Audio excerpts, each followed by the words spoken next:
Je m'appelle Klaus, j'ai 54 ans et aujourd'hui je vais révéler comment je suis devenu un fantôme aux yeux de ma propre fille à l'instant précis où j'ai compris l'essence la plus crue de la vie. Le sang crée des liens biologiques, mais c'est la loyauté qui construit véritablement une famille. Lors de sa cérémonie de remise de diplôme, j'ai réalisé que pour Sophia je n'étais qu'une tache indésirable sur sa robe en soie importée. Alors qu'elle me fixait sans la moindre reconnaissance, elle a déclaré à ses camarades que j'étais simplement un employé de l'établissement, un inconnu donnant des indications sur l'endroit de la fête. Quelque chose en moi s'est figé à cette seconde exacte. Il n'y a pas eu de cri ni d'affrontement public, seulement un silence dense et une décision prise en une fraction de seconde. Elle avait oublié qui avait financé chaque livre, chaque cours particulier et cette robe coûteuse qu'elle portait avec arrogance. Elle avait oublié que l'inconnu face à elle tenait entre ses mains calleuses les clés de tout son avenir. Tandis qu'elle riait avec ses amis de la haute société en me reniant pour préserver son image, je n'ai fait qu'esquisser un sourire.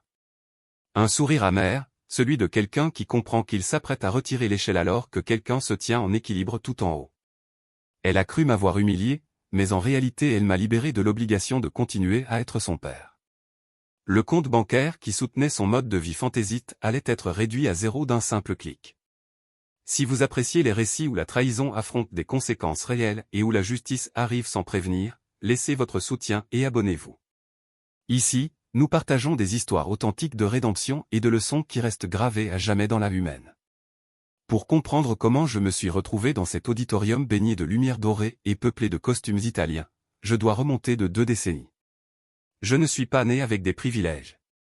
Tout ce que je possède, de la montre suisse à mon poignet jusqu'à la propriété où elle a grandi, je l'ai construit avec 12 heures de travail quotidien dans un atelier de mécanique que j'ai ensuite étendu en un réseau européen de logistique spécialisée.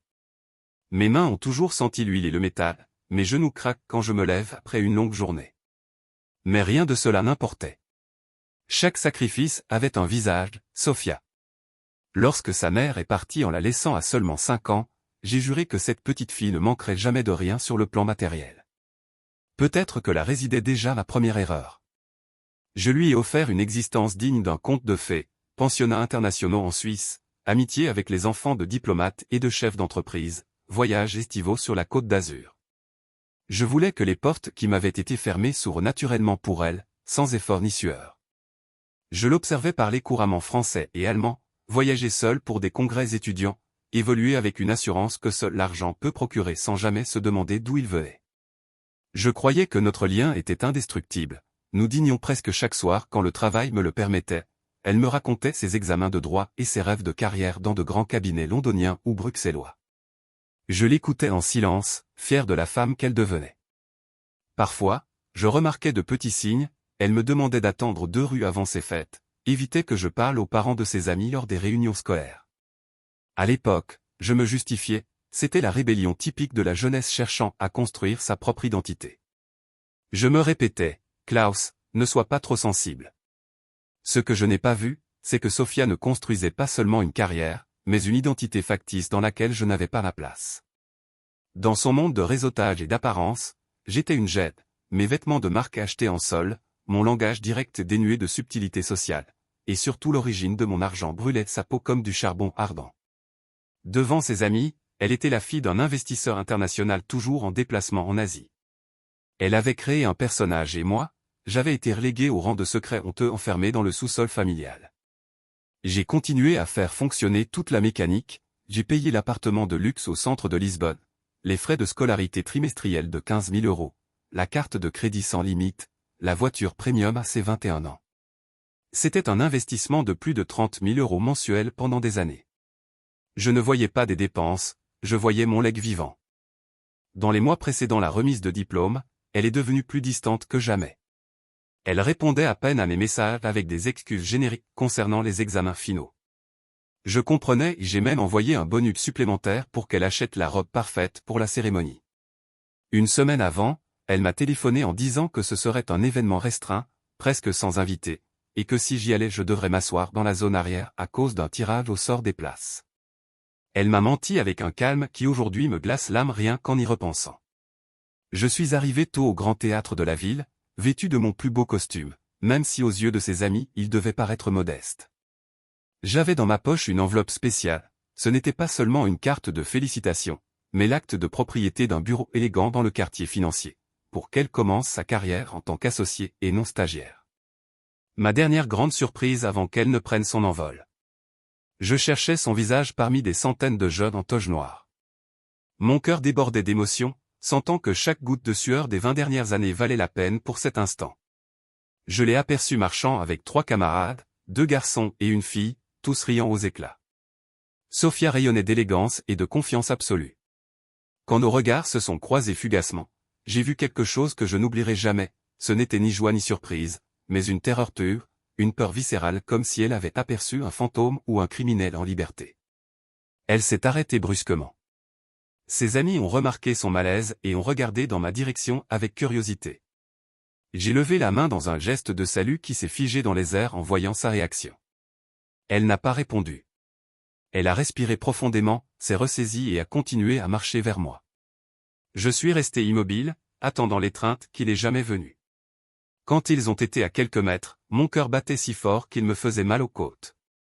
Je me préparais à lui dire à quel point j'étais fier et à lui remettre l'enveloppe qui changerait son avenir professionnel. Mais elle ne s'est pas arrêtée. Elle est passée à côté de moi comme si j'étais un pilier de marbre, un objet inanimé dans le couloir.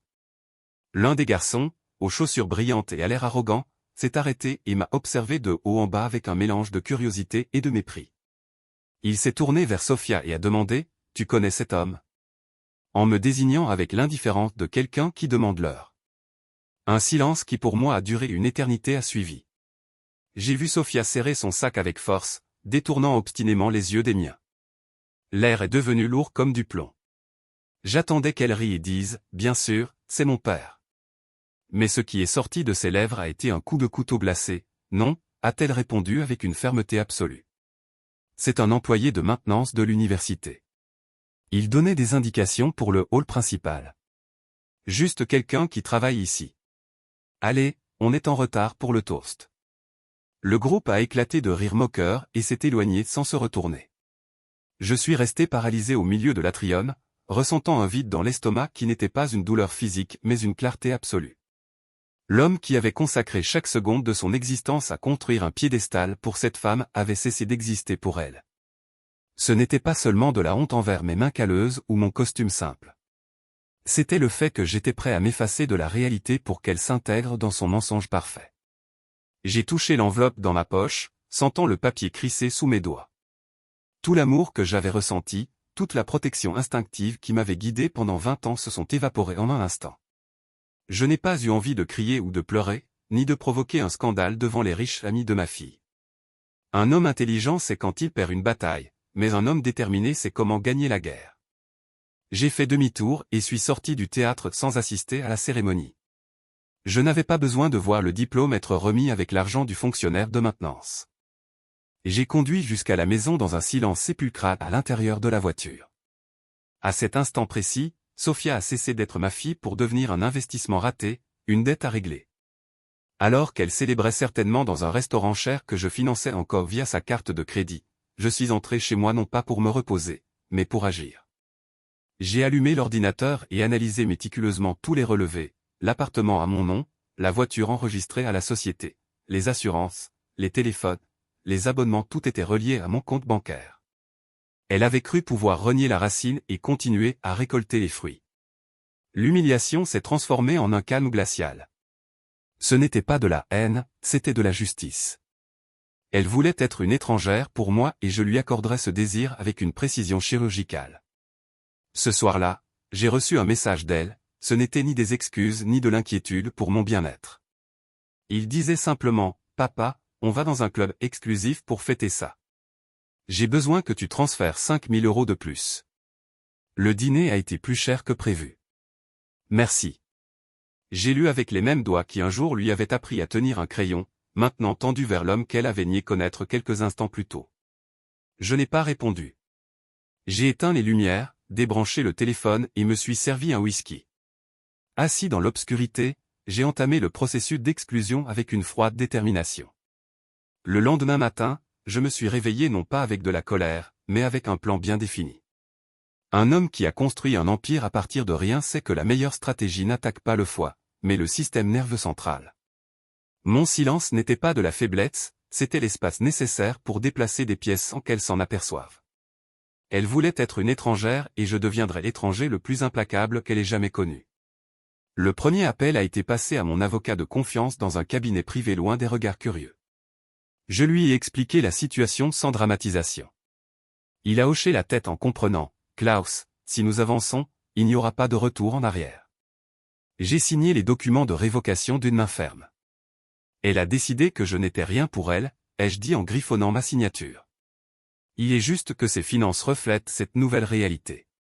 Le plan était simple mais dévastateur, non seulement retirer l'argent, mais dépouiller l'identité de jeune fille riche qu'elle avait utilisée pour me mépriser. D'abord, j'ai annulé toutes les cartes de crédit supplémentaires liées à mon compte. Ensuite, j'ai instruit l'agence immobilière d'entamer immédiatement l'expulsion de l'appartement de luxe. Le contrat était à mon nom avec une clause de résiliation immédiate. Le coup de maître a été la voiture, un modèle européen haut de gamme qui appartenait légalement à ma société. J'ai ordonné à la sécurité de la localiser par GPS et de la récupérer où qu'elle soit, laissant ses affaires dans un sac poubelle sur le trottoir.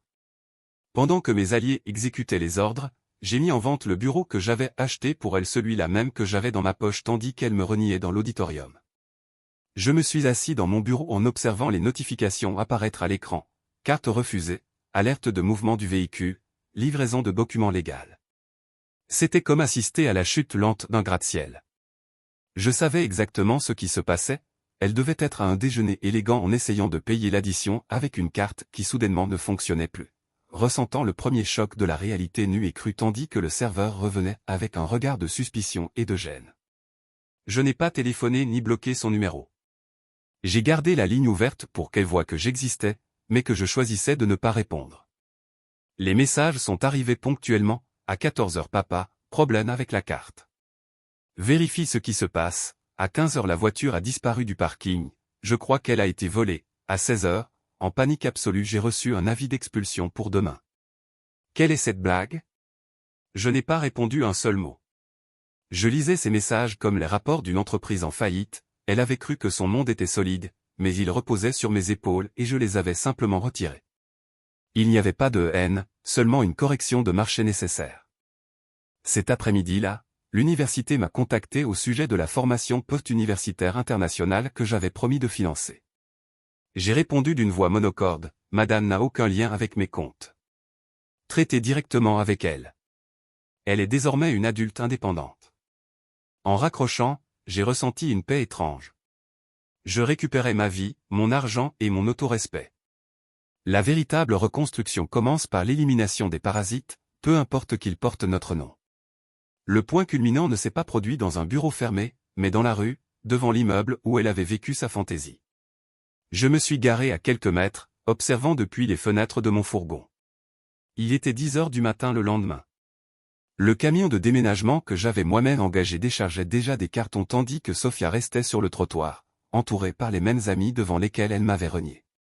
Sans l'élégance de la veille, elle portait un survêtement, le visage gonflé par les larmes. En me voyant sortir du véhicule, elle a couru dans ma direction tandis que ses amis restaient en arrière, murmurant à propos de la fille de l'investisseur courant se jeter dans les bras du fonctionnaire qui maintenant portait un costume impeccable et marchait avec l'autorité d'un propriétaire. « Papa, pour l'amour de Dieu, arrête ça !» a-t-elle crié en essayant d'attraper mon bras. J'ai reculé pour éviter tout contact physique. On me jette à la rue. Mes affaires sont là, à la vue de tous. Tu me fais honte. Je l'ai fixé du regard. Dans mes yeux il n'y avait pas de feu, seulement le froid d'un glacier millénaire. Hier, tu as été clair, tu ne me connaissais pas, ai-je dit assez fort pour que ses amis entendent. Tu as dit que j'étais un employé de maintenance. Eh bien, en tant qu'employé, je suis venu superviser la libération de l'appartement pour les nouveaux locataires. Le silence qui a suivi a été assourdissant. Ses amis se sont regardés tandis que son mensonge se désintégrait en temps réel. Le garçon aux chaussures brillantes s'est avancé, perplexe. « Sophia, qui est cet homme ?» Elle s'est couvert le visage avec les mains sans répondre. Je me suis approché suffisamment pour murmurer à son oreille, gardant une posture rigide, « Tu avais l'opportunité de devenir propriétaire d'un bureau. L'acte de propriété était dans ma poche tandis que tu me reniais. Maintenant ce bureau appartient à quelqu'un d'autre. Cette voiture est à moi. Cet appartement est à moi. tes vêtements, tes luxes, ton éducation, tout était un prêt d'un homme que tu as décidé d'effacer. Et aujourd'hui, le prêt est arrivé à échéance. J'ai sorti de mon sac un sachet en plastique contenant les clés que la sécurité avait récupérées en la voiture. Je les ai laissées tomber dans l'une des caisses en carton. Trouve-toi un emploi, Sophia. Utilise le diplôme en droit que j'ai payé pour te défendre dans la vie. Parce qu'en cet instant précis, tu n'as plus de père, tu n'as que la réalité que tu as choisie. Elle a supplié, parlé de pression sociale et de carrière, mais ses excuses se sont heurtées à mon indifférence comme des balles contre un blindage. J'ai fait demi-tour sans écouter un mot de plus. En marchant vers ma voiture, j'ai entendu ses amis s'éloigner sans l'aider avec les cartons, ils se sont dispersés comme des rats quand le navire commence à couler. En montant dans le véhicule, je l'ai observée dans le rétroviseur, petite, seule, entourée de valises sur un trottoir qui ne lui appartenait plus. J'ai ressenti une dernière pointe dans la poitrine, le dernier vestige d'un amour mort, mais je l'ai détruite avec le souvenir de sa voix disant « Je ne le connais pas ». J'ai reçu une notification bancaire, elle avait tenté de transférer des fonds depuis un compte résiduel contenant à peine plus de 100 €, bloqué par manque de solde. Ce fut le dernier souffle de son ancienne vie. Aujourd'hui, 6 mois plus tard, j'ai bloqué son numéro, changé les serrures de mon existence et cessé de chercher des traces sur les réseaux sociaux. Parfois, le silence est la réponse la plus puissante qu'un homme puisse offrir. Les rumeurs disent qu'elle vit dans une chambre louée, travaille comme assistante administrative dans un endroit qu'elle déteste et que les grands amis ont disparu dès que l'éclat de l'argent s'est éteint. Je ne ressens aucune joie dans son malheur, mais je n'éprouve pas non plus la moindre envie de tendre la main. On dit que l'amour parental doit être inconditionnel, je pense que c'est un mensonge créé pour permettre aux enfants de dévorer leurs parents vivants sans conséquence. Le respect ne s'hérite pas par la naissance, c'est un contrat renouvelé quotidiennement par des actes. Sophia l'a rompu dans un auditorium rempli d'inconnus et j'ai exécuté la clause de résiliation avec une précision absolue. Je suis retourné à mon atelier, à l'origine de tout. Je passe plus de temps avec ceux qui étaient à mes côtés quand je n'avais rien, des gens qui n'ont pas honte de mes mains tachées de graisse ni de mon langage direct. J'ai appris que la paix intérieure a un prix élevé, et parfois ce prix est la solitude honnête plutôt que la compagnie achetée avec de l'hypocrisie. Je n'attends pas qu'elle change ni un message d'excuse. S'il arrivait, je le lirais avec l'indifférence de quelqu'un lisant une publicité commerciale. Elle n'est plus la petite fille que je portais sur mes épaules, elle est une leçon apprise. J'ai beaucoup investi et la perte a été totale, mais au moins maintenant mon solde est net. J'ai récupéré mon nom, ma fierté et, par-dessus tout, ma liberté. La vie a une curieuse façon de remettre chacun à sa place et parfois cette place est loin de ceux qui t'ont véritablement aimé. La meilleure vengeance n'est pas le cri, mais d'observer comment la vie réclame ses dettes sans hâte et sans miséricorde. Si cette histoire a touché quelque chose de profond en vous, partagez en commentaire. Lorsque les liens du sang sont brisés par l'ingratitude, devons-nous pardonner inconditionnellement ou honorer notre propre dignité même si cela signifie marcher seul pour le reste de notre vie?